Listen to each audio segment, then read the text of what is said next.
Sorry, it took so long there. Abby Fabiaschi is on the phone. I hope I'm saying Abby's name right. She is a human rights advocate.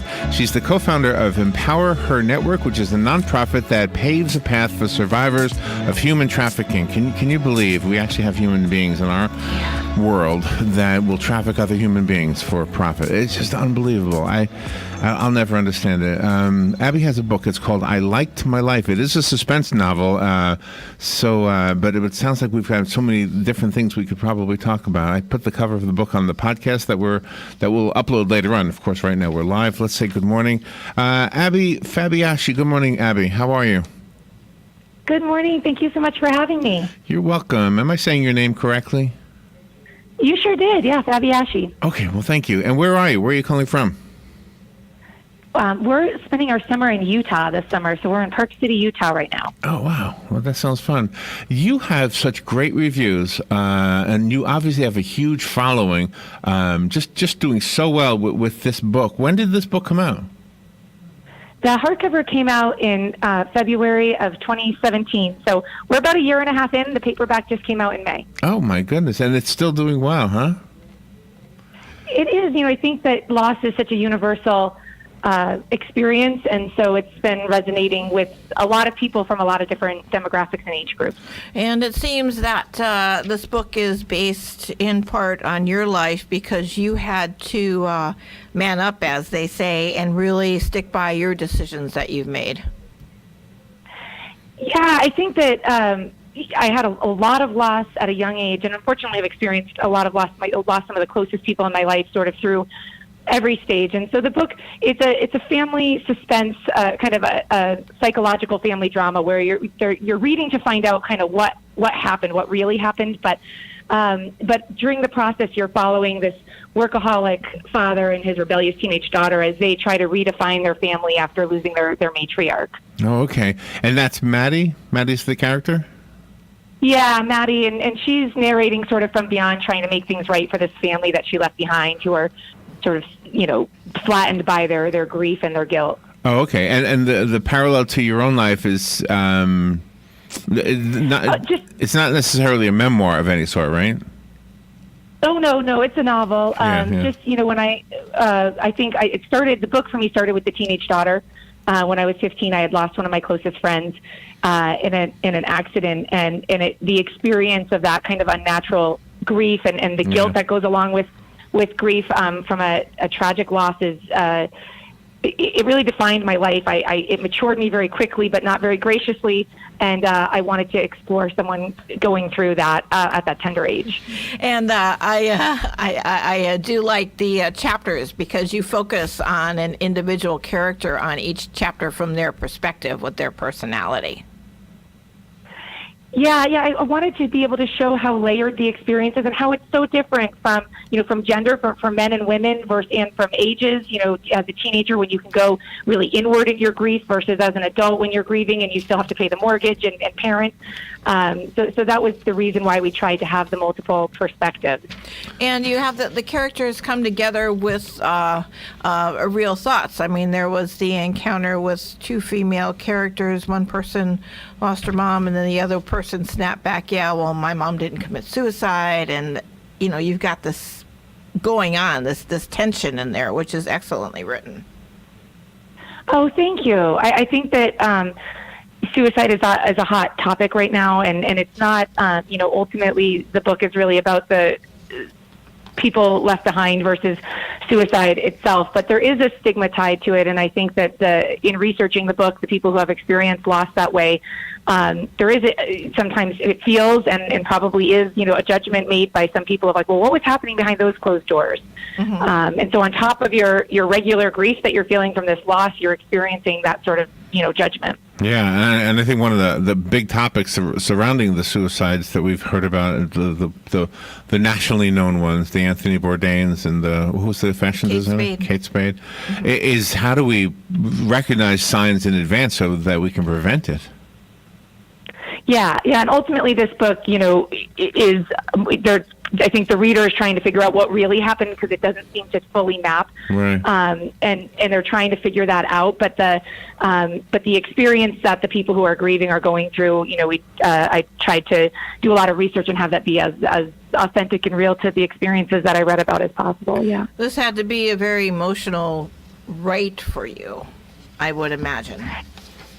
it was, and it helped me. I feel like to some extent, I unburdened my loss onto these unsuspecting characters, and just sort of came to this conclusion that if you can rise above the fog and the haze of grief, there's a clarity there. There's some insight. It's at the expense of what you lost, so it will never be worth it. But you can, over time, kind of digest the injustice of that and learn from these. You get some slivers of beauty from the agony that you've been put through. Yeah. One of the common comments on you have so many different people offering reviews, is the authenticity. That seems to be the thing that people are embracing about this particular story, because while we might have the suicide, for example, as one of the topics, it seems like you are embracing, or they are embracing, the readers are embracing your handling of that in a very authentic way. Yeah, I think loss is so universal, and there's so many different ways that people get there. But in the end, when you've been through it, you know that everyone handles it differently, that it can at different times bring relationships closer together and also bring people much further apart. And so I think that it's an uplifting, there's parts that are dark and there's some dark humor, but at the end, the intent is to show how resilient we all are. It's an uplifting, it's a move forward book, and I think that really resonated with a lot of people. And you speak about gut instinct. That's so important. Sometimes it's ignored. Yeah, I think, especially with the teenage daughter, Eve, this is about her finding her voice, and it's about her finding her voice in a different way than most kids. The children who are having a more traditional, haven't had this kind of heavy loss experience at a young age, she really has to start to navigate and get out of her own way. And that comes down to her following her gut and her heart. Yeah. I think when we read books, we sort of put ourselves into the place of at least one of the characters. I think this particular story, the way you've written it, I think you're going to have young readers, and that same young reader, if he or she holds on to the book for 40 years, will resonate with another character in 40 years. I think you are hitting both sides of, again, the authenticity of what a family goes through, and the young reader will relate. Do you know? Am I making sense? Yeah, that excites me. That comment excites me. When it came out, I think the intent was the market from a media, from St. Martin's perspective, was the book club market. But we've had a lot of young readers. We've had the book passed from somebody who read it to a teenager who's going through loss, and mother-daughter pairs that are reading it together. I get emails, not as many, admittedly, but once a week, once every couple weeks, I get an email from a man who's read the book, and those emails start with some variation of the sentence, "My wife made me read this," which I think is so cool that yeah, it's getting people, I think, to think about families and about who the spoke of the wheel is in your house, and how are we treating that spoke of the wheel, and appreciation for all of the different things that go into creating, a family and family life. And your book cover image is a statement in itself. I think it's very clever. Yeah, St. Martin's did a great job with the cover. It's actually funny. I almost screwed that up because I was so literal when I looked at it, being so close to these characters. And I said, well, Maddie would never wear that dress. She wasn't fancy. And they were like, it's a conceptual cover. It works. And they were so right. I'm so glad that they overruled me. Do you know, if there's any people who you could understand if they committed suicide, it would be those people who are being trafficked and prostituted. And you work with organizations that help those people. How did that happen for you? So I read about probably 8 years ago now. I read the book Half the Sky, and it just it woke me up to the realities of human trafficking worldwide. And then I worked with some programs, became really active in that community, and worked with a program that worked in predominantly India and Bangladesh and Nepal. And then we realized that the tenets of the work that we were doing weren't happening here domestically, and we were able to get funding to start a program last year here. So what Empower Her Network does is often when survivors have exhausted the services, like 12 to 24 months, where their basic needs have been met, their therapeutic support, the residential living, and from the shelter's perspective, they need to move on to make room for the next people coming in. But a lot of these women, the transition isn't successful because they don't have long-term economic alternatives. So there's, re-trafficking, there's homelessness, there's resorting to sex work. And so what Empower Her Network does is we partner with those organizations to identify survivors who are willful, ambitious, ready to go.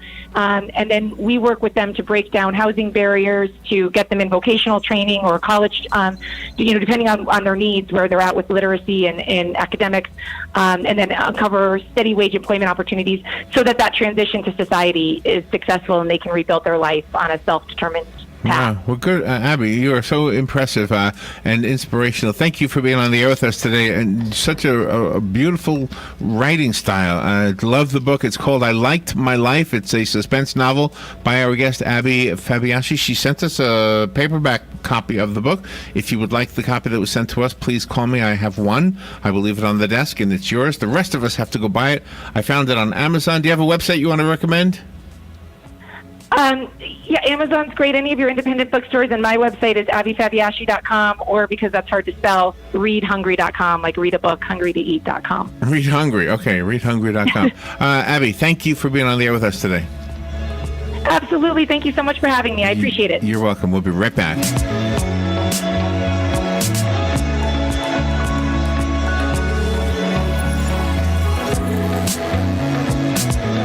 The College of Central Florida is committed to being your first choice